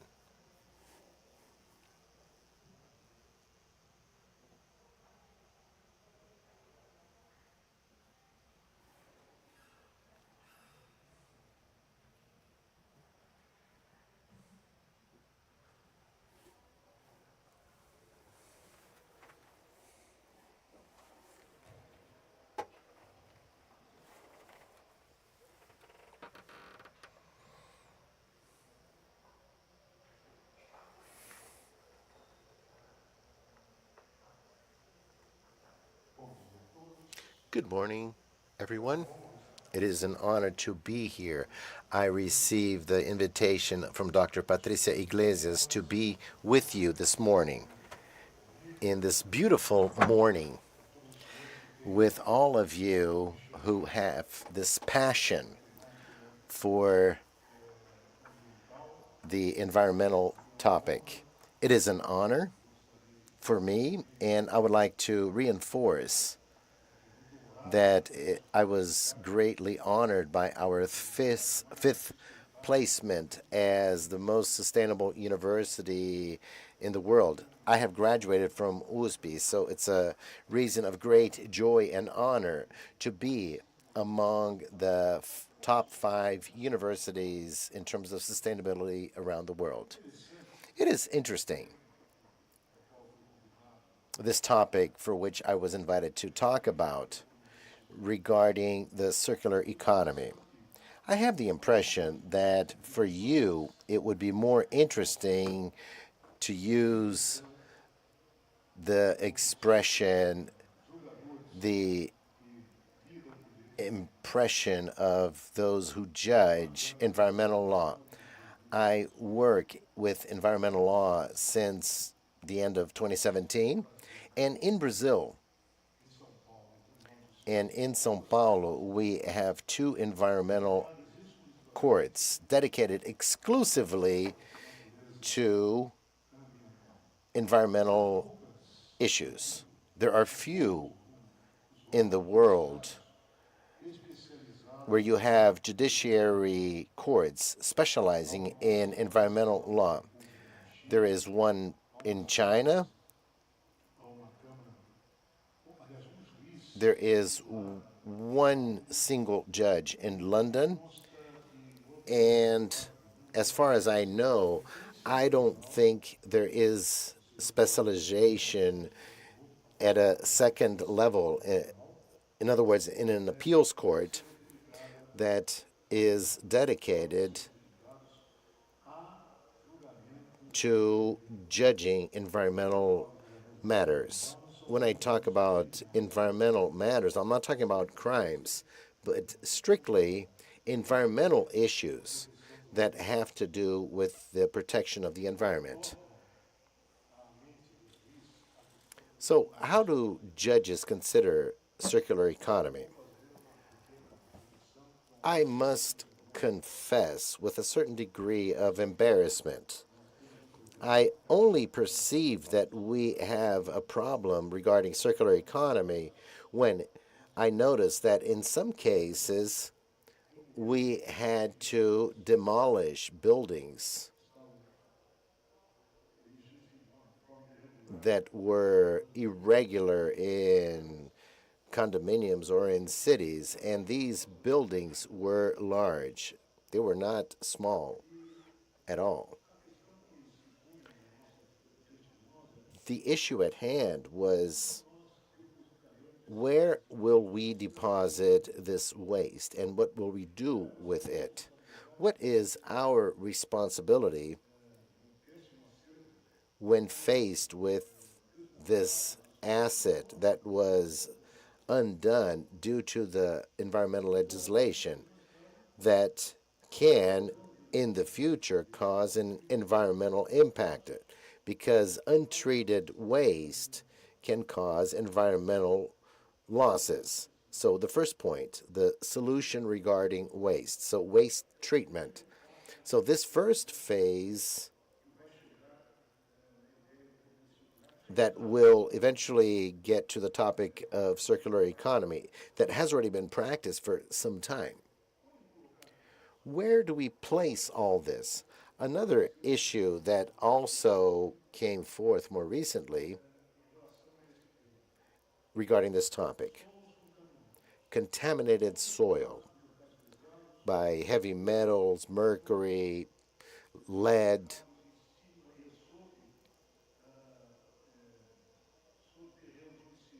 which are in properties where houses and buildings will be built and would contaminate those living in those areas. So where will we place this? So we will remove and treat this. We do not have a grasp as to the removal of this waste and how to treat it or not. So this was present in our minds as an unresolved issue. So we had to tackle this. But a judicial order saying, take care of this, CETESB or other agencies. CETESB is a Paulista agency to control the environment. So you be concerned with treating this waste. That's easy for the judge to say. So the judge giving an order is not difficult to do. This can be done in 2 paragraphs. And the judge no longer has responsibility for the execution or not of that order, provided the judge executing the order has any questions regarding this treatment. So the issue continues unresolved. Commenting with a judge friend from the environmental court, I recalled or rather, I had an insight at a beach during vacation when a friend a few years back told me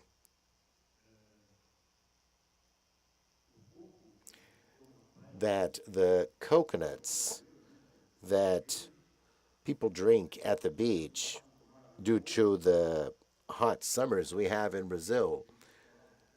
Mr. Vasco Rodriguez is in the back of the room. So the coconut water we drink in Brazil is not native to Brazil.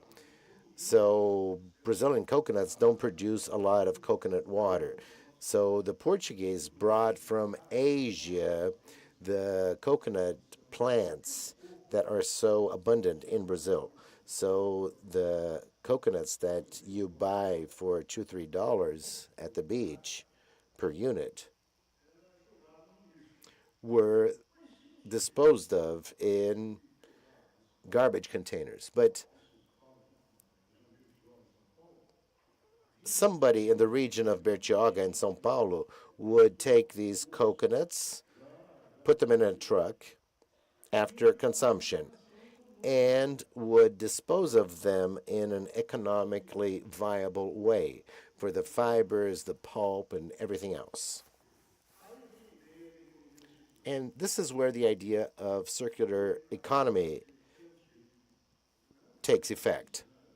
That person wasn't an economist, a simple person who had this idea, and ecologically, this is a very plausible idea.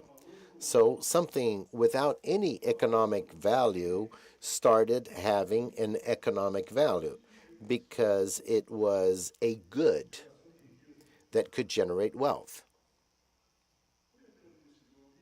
When commenting with my friend, we reached the conclusion that one of the solutions for us to extend and broaden in society the identity of environmental protection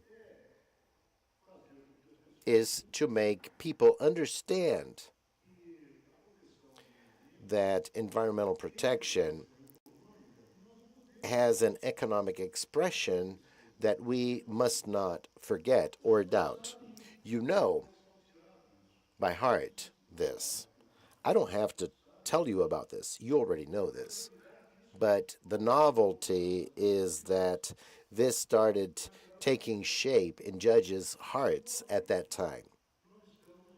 And now we are at a turning point, so to speak, in terms of legal rulings. Maybe we should definitely take on that we have surpassed for quite some time. And we see this at this event, the UI GreenMetric, that we no longer are simply just communicating environmental protection.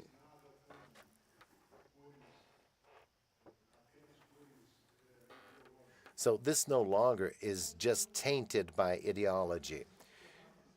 Now we are at the verge of making a decision and incorporating this as a social culture, regardless of the ideology of whomever, regardless of any beliefs people may have, because it's much more interesting to believe that there is economic value and value expression that can be put into practice and can be transformed into something material and will help a lot to resolve our environmental issues at hand.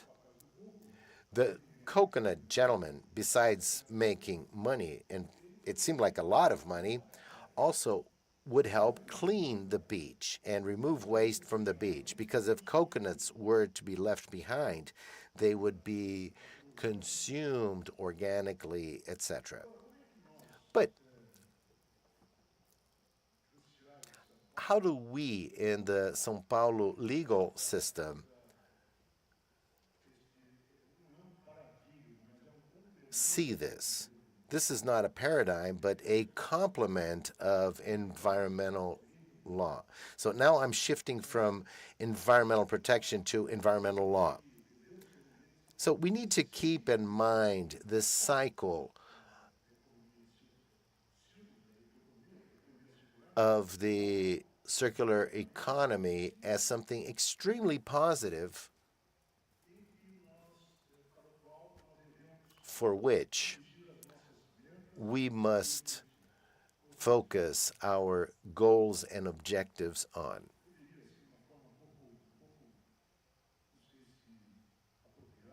I don't know if it is appropriate to say, but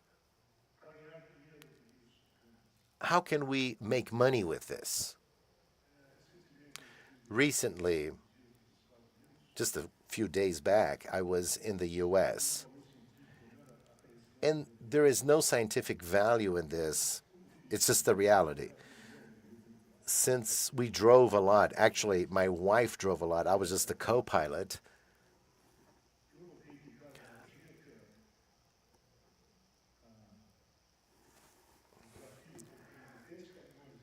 Of 10 working trucks on Florida highways, one of them was dedicated to circular economy, either reuse or recycled material transportation or things of that sort. In other words, circular economy has already grown roots. And maybe we should keep in mind that in your role, you who are younger than us and have a direct responsibility with environmental factors, both in academia as well as in the professional life of executives, is to improve even further this concept and transform it into a greater volume reality. Circular economy is one of the great solutions for sustainability and for a healthier planet from an environmental standpoint. And we can employ many workers who currently are jobless or have less favorable jobs in this area, both in the collection and adjustment of reused materials. We're talking about any kind of material here. In Europe, for example, there are great advances regarding this. In supermarkets in Germany, if clients arrive with a bag or a box with 10 PET bottles, they enter the supermarket, exchange these PET bottles at a PET bottle dispenser and receives a bonus that can be discounted from other products that are non-recyclable. So here we conjugate values, recycling plus economy. Certainly or probably, it is not the supermarket chain that operates this. It may be a awarding companies that manages this for the supermarkets.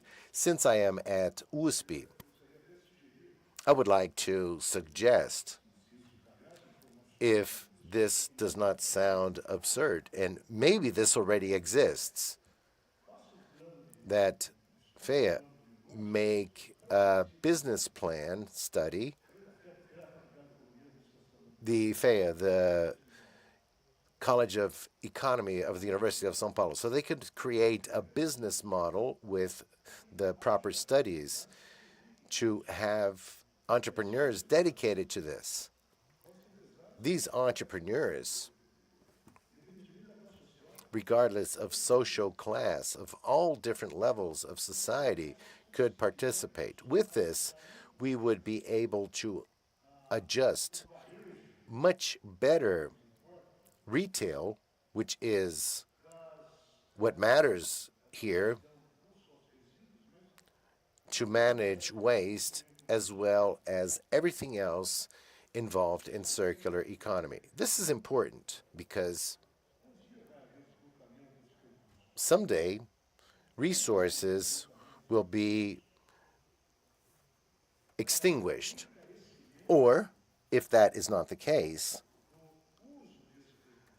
the use of such resources will become more expensive. And with this, they may become inaccessible to the population at large. It would be interesting, since we are taking a step forward in terms of circular economy, because what we already have is already underway. We're seeing a lot about reuse water, reuse gases, etc. We could take a step further so that this becomes a culture within a market society. We live in a market society, so we can't break away from this. If we fight against this reality, facts will speak louder. The market society is here to stay. We talk a lot about socialist market society, but it still is a market. So it could be a capitalist or a socialist aspect, but both of them are market societies. But what is important is for us to do something and keep in mind that circular economy, which has already established itself pretty much, even though in Brazil we only have legislation and a decree of the Ministry of the Environment. And in São Paulo, I think we are just a federation. I actually don't know exactly where we stand on that, but we have a bill that is still being analyzed regarding the topic of circular economy.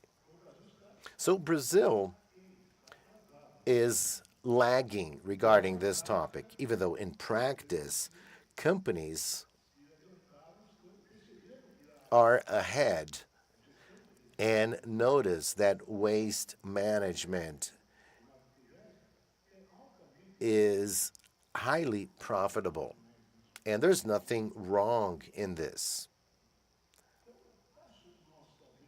So the step that probably we should take is to think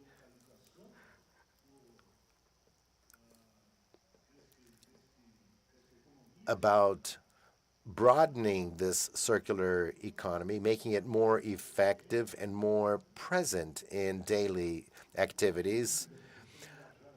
And I don't like this expression, to engage with society. It seems that you are going to affiliate to some political group. But we want to impact society by bringing to it that there are means for us to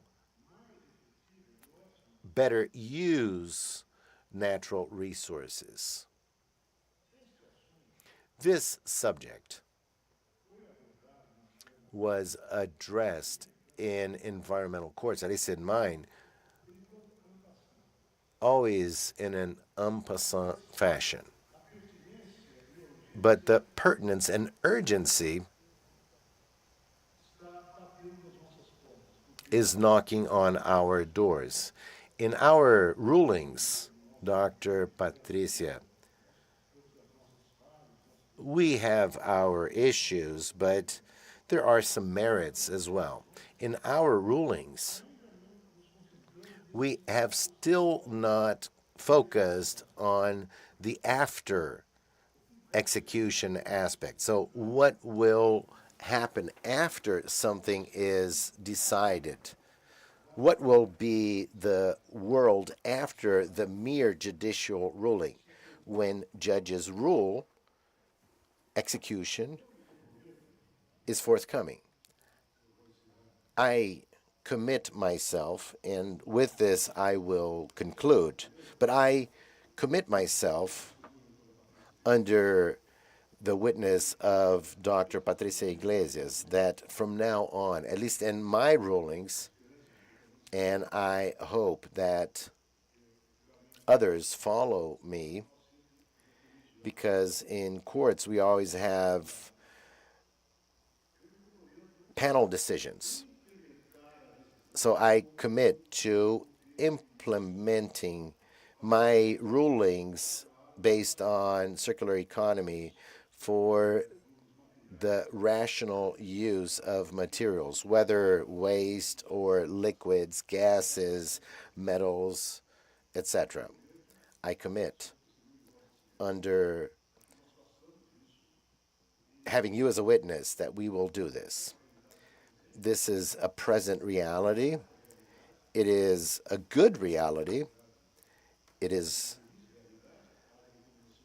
good to have circular economy, and we need to join hands with it. We need to walk hand in hand with it. I prepared some graphs that I could share with you, but you already know this better than I. I wanted to share with you what we think at the courts of law regarding this. So I take on this commitment and congratulate you for this event. And Metro, I was not aware of this and was greatly stimulated with these initiatives. I thank you very much for the invitation. I feel honored to be here in your presence, and I wish you all a wonderful day.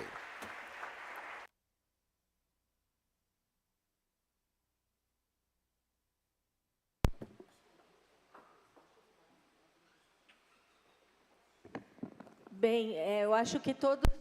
I think all of you have noticed the importance of receiving Dr. José de Fentaler this morning. We chose someone as a keynote speaker that would bring us a different standpoint. Oftentimes we are in research focusing on more technical aspects and do not consider the interface of this system with the system of law and the role of our courts. So they induce these policies of circular economy. It's very good to listen to him and know of this intention in rulings. I must mention a specific case that is emblematic in the state of São Paulo, when there was a discussion on eliminating the burning of the straw of sugarcane in sugar and ethanol production. This came about due to a judicial ruling that said that there are better technologies and therefore it would make no sense to continue that process. Why do I talk about this sector? Because this sector reinvented itself within the idea of scaled up circular economy. And this came about by means of judicial ruling. And this came from the Supreme Court, and then it was determined to eliminate this.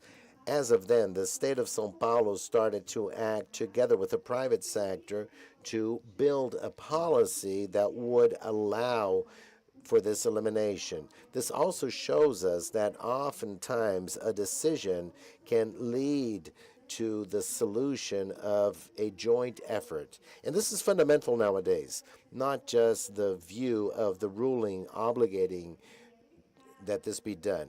So just to wrap this up, from 2007 until now, we were able, in 2007, we had 1.6 million hectares of area that were burned, authorized by CETESB. Today, we have 0.01% of it was in 2007. In practical terms, a calculation was done, Dr. Elton, and this means minus 133,000 buses circulated in a city during 1 year. And I have reinforced this a lot, the importance of a judicial ruling. For us, it was an honor to receive Your Excellency at this event and bring this judicial view and also of the judicial system. We're very proud of the work, and I would also like to salute the work done by the regional circuit court. And we wrap up with a high note this. This afternoon, we will have other activities, the visit to the Biogester, and for most people, we will take you to Ilhabela to learn about the state park and see the Atlantic forest. So thank you very much, Dr. Alto. And now we will go to our brunch, and we will return at 2 p.m. So you can visit the university structure in campus during this break, okay? Thank you very much, and see you back at 2.